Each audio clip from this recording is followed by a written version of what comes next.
the collective trauma is also such an interesting topic. I know I always say it's interesting, but it is intriguing. It is really, really interesting.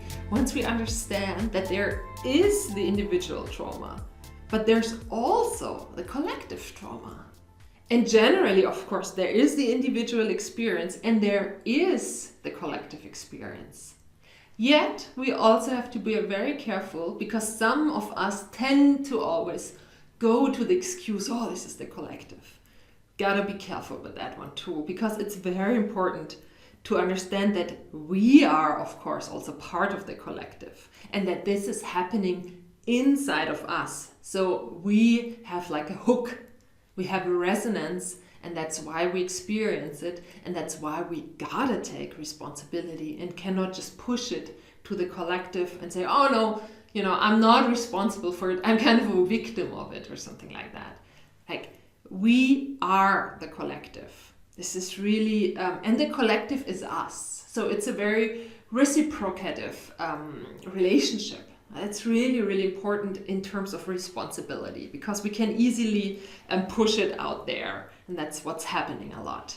But it's also important to really understand that there is collective trauma and that there are systems. So in the systemic theory, I'm also a systemic therapist. So in the systemic theory, which is a very interesting theory, which is also connected to biology, where we understood that there is a system, there is a whole, but then each individual part is part of the whole, but it's also individual. But the whole is different from the individual. So we as a country, for example, or we as a family act different than the individual would act. And we all play a different role within the system and as individuals. So the collective is, of course, there's a family collective, there's the trauma of a family tribe, there's a country collective, there's the collective of humans, there's the collective of pigs that have obviously massive trauma, poor ones.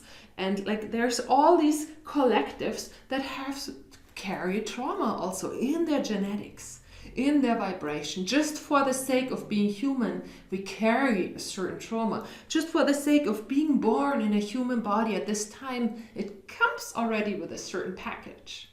And so countries, you can easily see it. For example, Germany has experienced trauma as a collective. There has been years and years and years, hundreds of years of war.